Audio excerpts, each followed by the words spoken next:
لیکن جس وقت وہ گھر سے باہر نکلیں تو اس وقت انہیں کس مربی کی ضرورت ہے؟ کس مربی کی؟ وہ یا تو علماء یا مشائخ، کہ جو گھر سے باہر نگرانی کریں. گھر کے اندر رہ کر نگرانی یہ والدین کی ذمہ داری ہے، لیکن گھر سے باہر نکل کر ذمہ داری جو ہے یہ علماء کی ہے، علماء کی. اور علماء سے بھی مراد وہ نہیں جو دین فروش قسم کے ملا ہیں، ایسے بھی ہیں علماء، ایسے بھی ہیں. علماء سو کنہیں کہا جاتا ہے؟ علماء حق کی. اور مشائخ بھی وہ جو دینی تعلیم سے آراستہ ہیں، ان کی ذمہ داری ہے ان بچوں کی نگرانی کرنا، انہیں صحیح جہت پر چلانا. تو یہ میں نے دیکھا کہ اس جلوس میں ایک بڑا والہانہ پن تھا، والہانہ انداز تھا، اور اس جلوس کی قیادت بھی علماء کر رہے تھے، مشائخ کر رہے تھے. تو یہ میں حافظ صاحب جس وقت انہوں نے مجھے کہا کہ اس جلوس میں جانا ہے تو میں نے کہا ٹھیک ہے، آپ چلیں گے میرے ساتھ؟ انہوں نے کہا جی بالکل میں چلوں گا. میں نے کہا ٹھیک ہے، پھر ہم آپ کی میت میں چلیں گے. چاہے وہ جلوس ہو، کوئی ایسا جلوس جس کی قیادت علماء کے ہاتھ میں ہو، مشائخ کے ہاتھ میں ہو، آپ اس میں بے دریغ شامل ہوں. بے دریغ، کوئی ہچکچاہٹ محسوس کرنے کی ضرورت نہیں. قیادت اگر پڑھے لکھوں کے ہاتھ میں ہے تو وہ آپ کو کسی جہالت کے کنویں میں نہیں گرائیں گے. علماء کی قیادت میں، چاہے یہ قیادت جلوس کی شکل میں ہو، چاہے یہ قیادت کارواں کی شکل میں ہو جو عمرہ گروپ کے لیے جاتے ہیں، اگر اس عمرہ گروپ کا قائد کوئی پڑھا لکھا ہے، کوئی حافظ ہے، کوئی عالم با عمل ہے، جیسا کہ میرے حافظ صاحب یہ الحمدللہ عالم بھی ہیں اور با عمل بھی ہیں، اگر ان کی قیادت ہو تو میں اپنے دل کی بات کہتا ہوں کہ میں بھی یہ چاہوں گا کہ میں ان کی قیادت میں یہاں سے مدینہ شریف کا سفر کروں. اگر مجھے یہاں ویزے کا کوئی مسئلہ نہ ہو نا، یہاں سے مجھے ویزا مل جائے تو میں ان کی قیادت میں، یہ مجھے کہیں گے جناب کہ ہم آپ کے ساتھ چل رہے ہیں، لیکن در حقیقت میں ان کے ساتھ چل رہا ہوں. تو آپ اس بات کا ضرور اہتمام کیا کریں. یہ کچھ تمہیدی گفتگو تھی. دراصل نعت خانوں کا اپنا انداز ہے اس بارگاہ میں اپنی حاضری لگوانے کا، اور نعت خانوں سے ملتا جلتا میرا انداز بھی ہے، لیکن چونکہ مشرباً قادری ہوں، اور قادری میری روح میرے قلب اور ذہن میں بسا ہوا احمد رضا، میرے دل اور روح میں بسا ہوا احمد رضا. یہ صرف وہ احمد رضا نہیں جس کے نام پر مولوی چندہ لیتے ہیں، نہیں. یہ احمد رضا کون ہے؟ یہ احمد رضا اپنے عہد کا نامور عاشق رسول، نامور، اور ایسا عاشق رسول کہ جس کے مذہب میں دوئی کا تصور ہی نہیں، جس کے مذہب میں مسلک میں دوئی کا تصور ہی نہیں. اور جو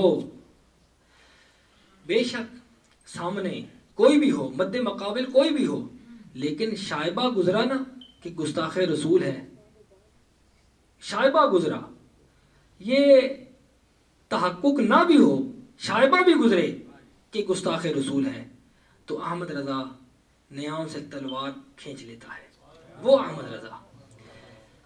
میں اپنے انداز میں ان کی خدمات کے حوالے سے بھی ایک ربائی کہہ چکا ہوں، وہ بھی انشاءاللہ میں آپ کو سناؤں گا. اور اس ربائی میں بھی جس انداز میں انہوں نے اہل سنت و جماعت کی خدمت کی ہے، عقائد کے حوالے سے پشت پناہی کی ہے، اس ربائی میں بھی یہی چیز ہے۔ اور یہ تعریفی رباعیات، یہ خالص تعریفی نہ آپ سمجھیں، بلکہ یہ حقائق پہ مبنی رباعیات ہیں۔ اور میں نے اپنی رباعیات میں ویسے بھی اکثر و بیشتر قرآنی آیات یا احادیث کو عنوان بنایا ہے۔ آپ کے سامنے ایک ربائی پیش کروں گا جس کا عنوان ہے عما یتساءلون۔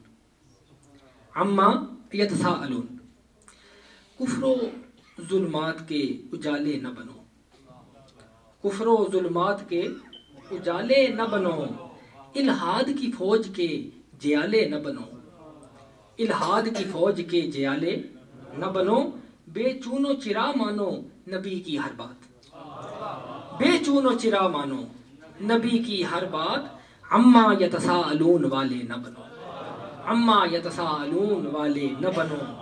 اور وَأَمَّا السَّائِلَ فَلَا تَنْهَرْ، کہ رتبہ یہ نہیں اور کسی بھی در کا، رتبہ یہ نہیں اور کسی بھی در کا، رکھتے ہیں یہی لحاظ چشمے تر کا، رکھتے ہیں یہی لحاظ چشمے تر کا، جو کچھ مانگو گے تم ملے گا وہ کچھ، جو کچھ مانگو گے، مانگ کر دیکھو، مانگ کر، شرط مانگنا ہے، جو کچھ مانگو گے تم ملے گا وہ کچھ، ہے ان کے لیے حکم فلا تنہر کا، ہے ان کے لیے حکم فلا تنہر کا۔ اور کیا کام امت کو فکر فردا سے ہے، کیا کام امت کو فکر فردا سے ہے، امید تلطف شہ بتہا سے ہے، امید تلطف شہ بتہا سے ہے، یو تیکا بھی ہوتا، یو تیکا بھی ہوتا تو بہت تھا لیکن، یو تیکا بھی ہوتا تو بہت تھا لیکن، یو تیکا بھی مشروط فتردہ سے ہے، یو تیکا بھی مشروط فتردہ سے ہے، ولا سوف یو تیکا ربو کا فتردہ، یو تیکا ربو کا داست اساں فتردہ تھی پوری آس اساں، لج پال کرے سی پاس اساں، اشفا تو شفا صحیح پڑیاں۔ اسی مضمون کو میرے جد اعلیٰ نے اپنے شعر میں باندھا ہے۔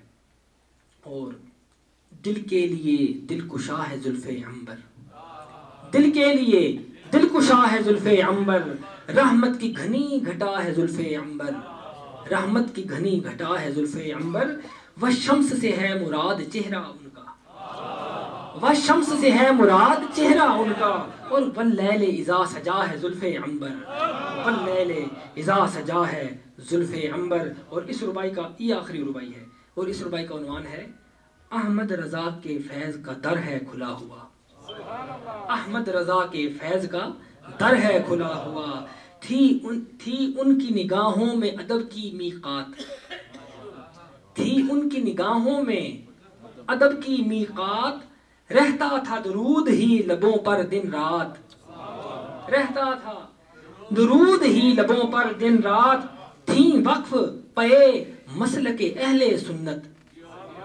تھیں وقف پے مسلک اہل سنت، اعلیٰ حضرت بریلوی کی خدمات، اعلیٰ حضرت بریلوی کی خدمات۔ وآخر دعوانا ان الحمدللہ رب العالمین۔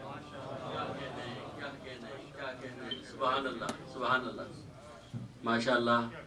حاضرین سامعین، پس نماز کا وقت ہے، دعا کا وقت ہے، قبولیت کا وقت ہے۔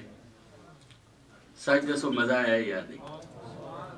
جی چودھری صاحب ایسا انداز تھا جس طرح کے چودھری صاحب جس طرح کہ بالکل رڑی ہوئی زمین ہوئے تے ہلکے ہلکے بارش کی قطرے ہون، بالکل ہلکے ہلکے قطرے اترنے جان تو بالکل زمین وچ کھبنے جان۔ ایک تیز جڑی دھواں بارش ہوندی تو سب کوئی رلا کر دی ہے نا، لیکن ہلکی ہلکی بارش بالکل زمین وچ کھب دی جائے، پتہ چل رہا سی کہ محبت والی بارش دلاں والی زمین وچ کھب دی جا رہی ہے۔